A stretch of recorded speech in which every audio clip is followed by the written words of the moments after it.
If you're a CIO, grab your executive leadership and sit down and say, there's a major change and shift happening. We need to get real about this environment we're in because we're in a race, and it's a race of competition.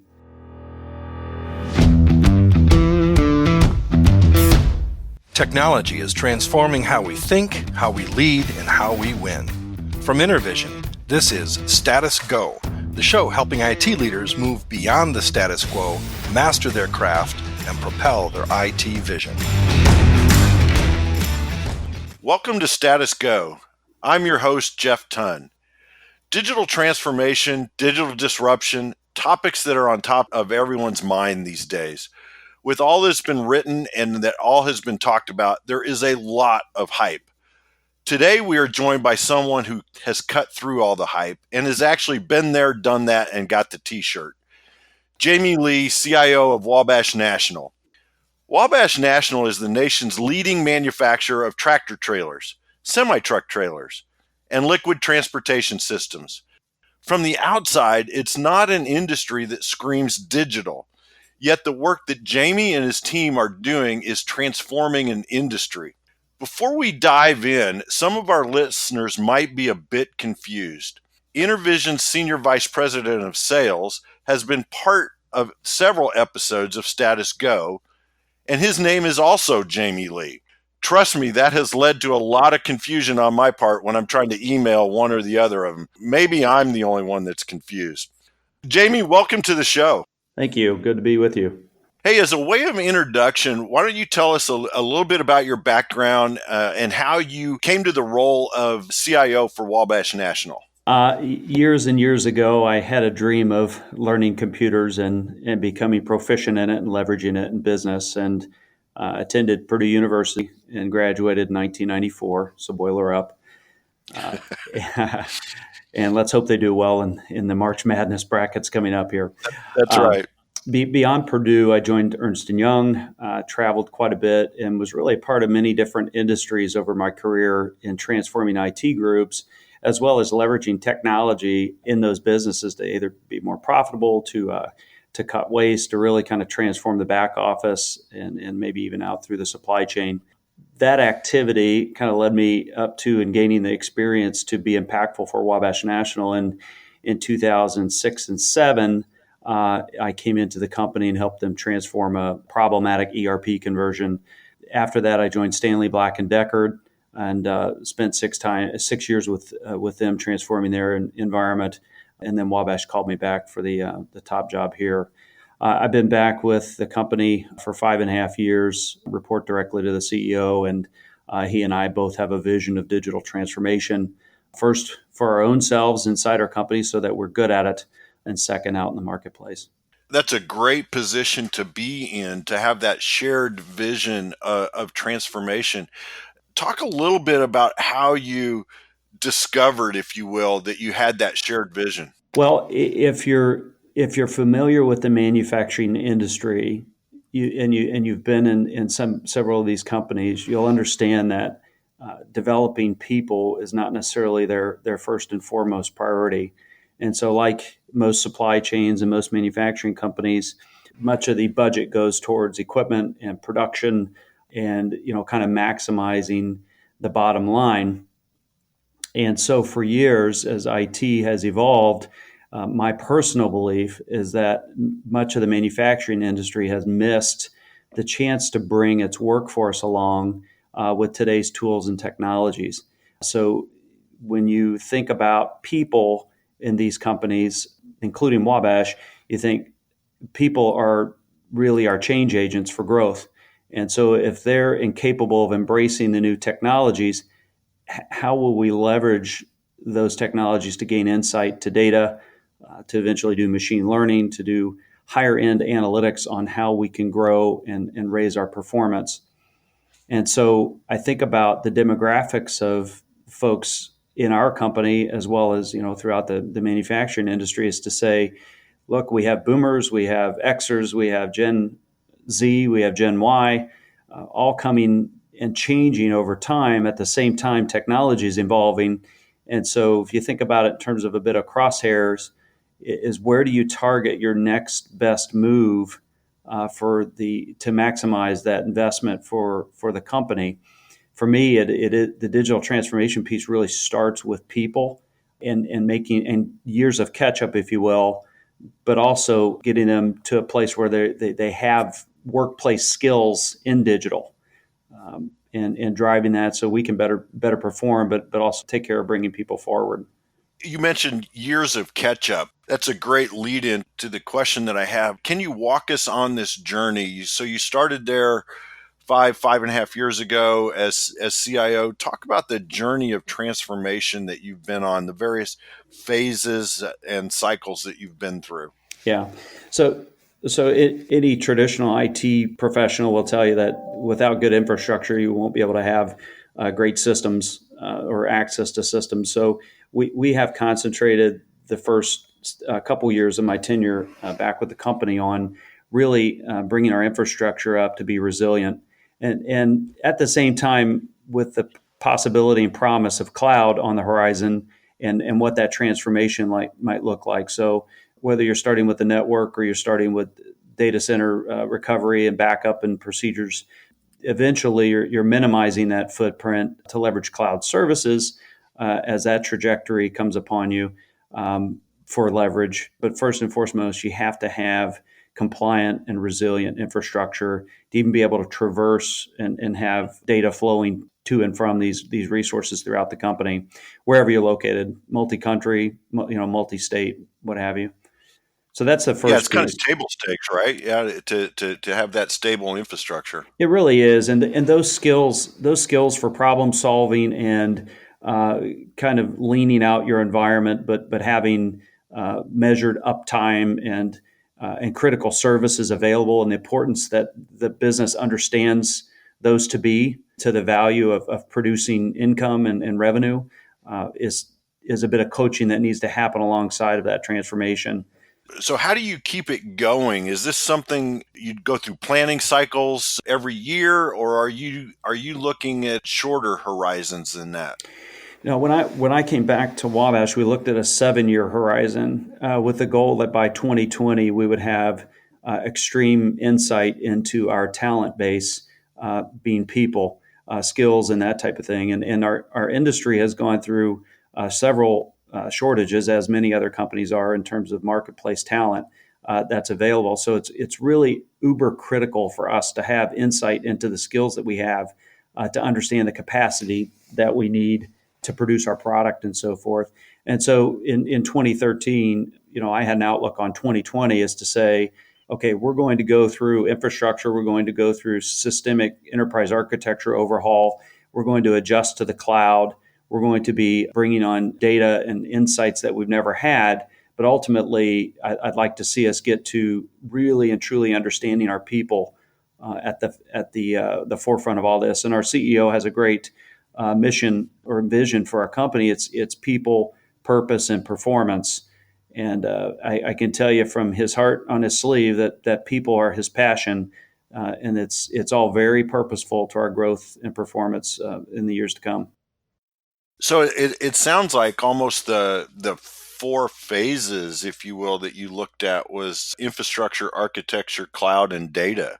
That's a great roadmap for people to kind of follow in your footsteps, so to speak, don't you think? Well, you can't forget one area, and it's a small area, and you know it to be small. It's called cybersecurity. Well, yeah, that kind of goes across all of that, doesn't it? That's right. We have taken care of that. And as a side note, you study the NIST standards and Carnegie Mellon and all that, and you say, okay, how can I score myself against that? And we have taken strides to shore gaps. We have taken strides to shore skill and capacity of coverage of that area. Everything from the right equipment and the right protocols to forensics and the ability to hunt threats and to divert threats, really, all the way up to board level reporting. And that's something that public companies need to take care of, is that their boards are concerned of the risk of cyber attacks and what it means to operating performance. and risk to the company. So we've taken care of that lane of work as well. Yeah, it kind of layers on top all through all four of those, along with people, as you were talking about, also layers through all of that. So from knowing me for a number of years, I'm kind of a big cloud guy, to use that phrase. What have you guys been doing in the cloud, and what's your cloud strategy? How are you leveraging it to further your business? So number one is, less complexity is better than more complexity, especially when you're trying to leverage your overhead. So we look at the systemic architecture and say, okay, we're not going to build and construct a payroll system. IT is not going to step back and say we can code that better, and Mm-hmm. and there's purpose in that. So we look at systems that are, I won't say commoditized, but are more platform based. So a platform for this area and a platform for that area. And is there a gap that we need to fill where we're not getting data insight from? And if we fill that gap, where might we gain insight from? Investing in that, putting that effort forward, and then how do you sustain that platform? What does it cost us in the long term? And then really, what's the net present value of all that opportunity to us now versus later? And should we make that move now? So we're very strategic about those cloud platforms that we're leveraging, but we do see the leverage in the platform itself. And I could name a whole host of them, but I think the point is how we're getting to the cloud. Yeah, yeah. So when do you guys decide to build something, build an application, rather than leveraging more of a platform as you describe it? Well, as a person that's been transforming IT for more than 2 decades now, I've seen enough of commoditization of certain systems and data models and big vendors. In terms of, we know the names, but in terms of gobbling up the smaller players and integrating them into their architectures, to say, look, we're not going to compete in that area if we were to write something custom. Hmm. Where we might be able to write something custom, and you mentioned this earlier, is if there's something that is available for our customer's customer that might impact their business, that might help them perform better in their measures, we would definitely step aside and consider something like that versus a cloud platform. That's a great point, Jamie, and I love that article that you had written in CIO Review. The title of it for the listeners are you innovating your customer's customer? So talk a little bit about that. That's a phrase that candidly I'd never heard before, but it really makes sense. So tell us a little bit about what you mean by that. Well, and it's a little different application in different companies, but if you think about go-to-market strategies, you have your go-to-market strategies, you have your selling channels and so forth. They're the direct to customer sales channels, and then there's the indirect to customer. And the indirect folks in our line of business are usually dealers and so forth that have equipment and they're selling to your end customer. So if you want to create pull through for your product, you need to think really kind of through and see past and around various members of the supply chain that are adding value along the way, whether it's your suppliers on through your supply chain and then out to the customer, or as I mentioned, out from your customer to their customer, and say what is the end application of your product in the production of revenue, let's say, for in a particular industry. And in our industry, we feed logistics, we feed pharmaceutical manufacturing, we feed a whole host of petroleum and tank logistics for chemicals and food grade, dairy and beverage type of transportation. So a wide variety of markets to look into that we see opportunity in. But again, you have to look through. You have to look through and to the end application of your product, regardless of the number of steps in your selling channel. I love the analogy that you used in the article about three-dimensional chess. And that always brings to mind Star Trek and Mr. Spock playing the three-dimensional chess. But it was exactly right, because you're looking through these multiple dimensions of your supply chain. And I thought, wow, what a great image for trying to service your customer's customer. As CIO, Jamie, How do you engage with your customer's customer, and how do you make sure your team either engages with them or understands the dynamics so that you as your team can better serve your customer's customer? Well, first, I think you have to look at just the people aspect, right? The technology can be a hobby for many. It can be interesting. It can be something that you get lost in very quickly in terms of this is broken, that doesn't work. How do we connect this to that? And so we have to be, as good IT professionals, we have to be careful not to chase the shiny objects, if you will. That we need to be pointed to value, and to really point yourself to value, you have to have a relationship with the person you're working with and understanding their value as to the context that they're in, whether that's someone in purchasing, whether that's someone in selling, someone in manufacturing. You have to understand what drives them daily to be the best. And when you understand that, you can say, look, we're in it to win it together. And I see you need this capability. And I see, here's a little bit of a mirror image. Take a look at this. I see you could use some help here, here, and here. And that ultimately would help your performance. So how about we get together and kind of construct a solution? I've got a mindset around technology.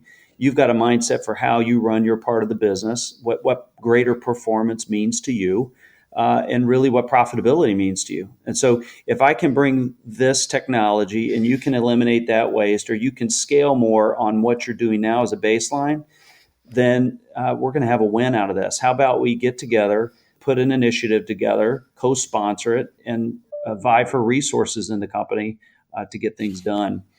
So I think it has a lot to do with people to people, nose to nose collaboration, and really ideation and kind of reimagining what experience is in our world today, regardless of what part of the business we're in. As a leader, you've got a team of people. How do you make sure that this will be a two-part question? How do you make sure that they are aligned with what you're trying to achieve for the business? How are they aligned with the business goals themselves? And then part two of that is, how do you pass on these amazing insights that you have from your experience so that they're ready to lead at some point? Well, I can assure you there's no shortage of talking every day, and that's why coffee is so important. Uh-huh. Yeah. Yeah. We need to be awake. We need to be ready, and we need to honestly bring our healthiest self to work every day, so that we're mindful about what we're facing. And so we have to get together and talk and collaborate, because I can assure you that every IT person, professional, if you will, wants to land a solution that people really enjoy. And I think in our heart of hearts, we're not liking the impact that poor technology can have on a person's life. I mean, it generally causes people to be unhappy and cranky, and take that home to their families. And so we say, we can be better than that. We can be mindful about the solutions we're putting forward. We can talk to folks about the value that they're wanting to create, and we can be an enablement to essentially make them heroes with technology. And so I have, as I mentioned, communications a lot daily, and I coach others to be coaches in this area. But they have to be eyes wide open, which means that they have to appreciate that technology always doesn't land well. Just because you walked away from it doesn't necessarily mean our folks aren't suffering in silence. Let's go Yeah. let's go reach out. And so they have to understand the problem is that we are in a major transformation of people, process and technology, and ultimately a focus on data.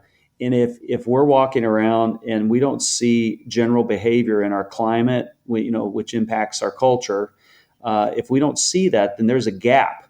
And so we play a part in shoring up that gap. So how do you, Mr. Analyst, how do you, Mr. Manager, stand in that gap and close the gap through collaboration and many of the things that make up our digital framework at Wabash in terms of skills and capabilities? I know you guys have done a lot of work in IoT, Internet of Things. Can you talk a little bit about what you've been doing and what the value that has brought to Wabash National and your customers' customers? Well, right now, if you look at IoT in many manufacturing companies, we are seeing that a lot of the application is inside the company itself. Most companies have probably what they refer to as core competencies. They say, let's make something great ourselves so that when we know it, we can assure our customers that we can operate it and we can launch it, and it's a core competency in and amongst ourselves.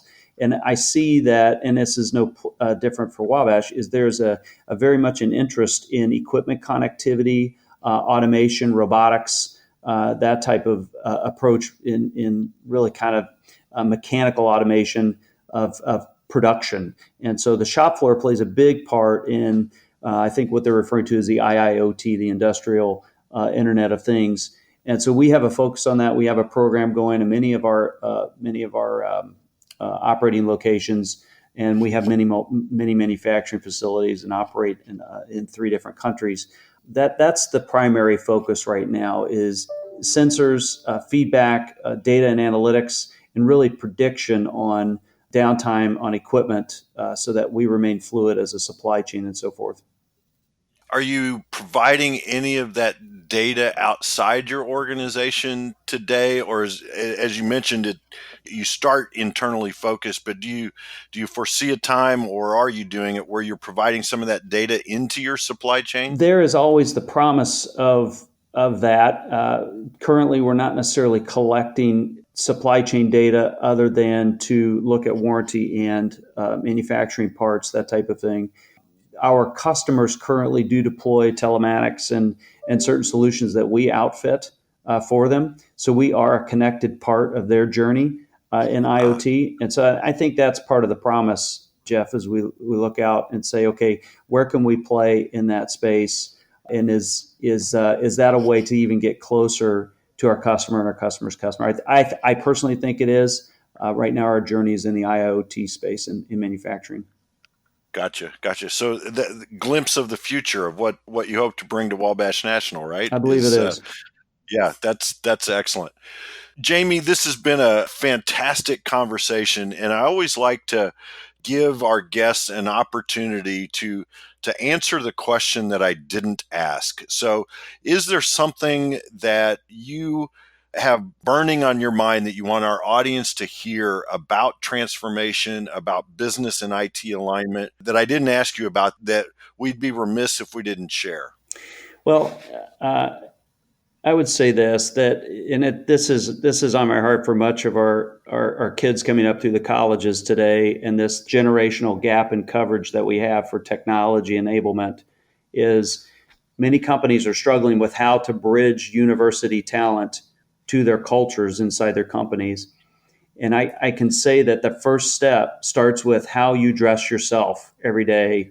And if you are almost like a haberdasher, if you are dressing yourself in digital clothing, and you can say, that we are creating and connecting, that we are thinking and adapting, and I can point in my climate and my culture to that daily, then you'll find a better bridge for talent from the university to your company. And for us, that bridge has been through our program called Digital Campus, where campus is an acronym, not necessarily a destination of where we want to land, but how we're guiding our investments, which is collaborative, analytical, mobile, process-minded users being social. And so we think of the campus and our talent coming in to the campus that we have within our environment to say, we're going to allow you to hit the ground running because what you're leaving in the university is what we're aiming to provide you here within Wabash National. A digital transformed space, plenty of room to run and to explore, but with data in the center. That's outstanding. Outstanding. So, what's one piece of advice that you would give to our listeners that, hey, if you do one thing tomorrow, you should do X? First thing is, if you're a CIO or you're over your IT role, grab your executive leadership and sit down and say, there's a major change and shift happening. We need to get real about this environment we're in because we're in a race, and it's a race of competition. And so we need to look and act different. We need to think different, and we need to engage these tools different because the generations coming up and behind us are looking for that leadership, and they're looking for that change. And to retain them as talent and to really employ their skills, we have to transform.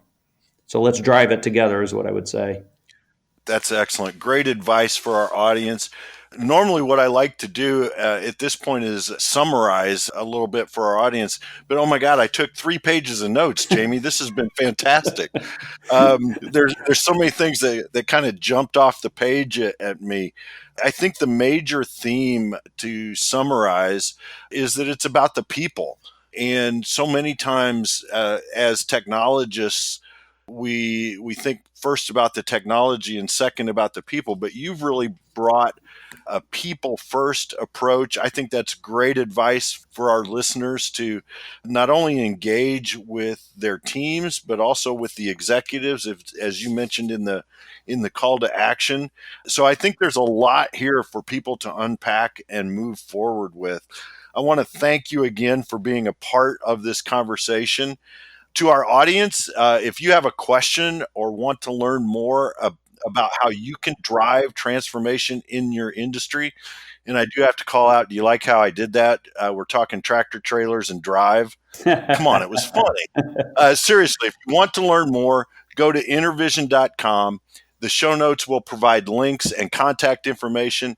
This is Jeff Tunn for Jamie Lee. Thank you so much for listening. You've been listening to the Status Go podcast. You can subscribe on iTunes or get more information at intervision.com. If you'd like to contribute to the conversation, find Intervision on Facebook, LinkedIn, or Twitter. Thank you for listening. Until next time.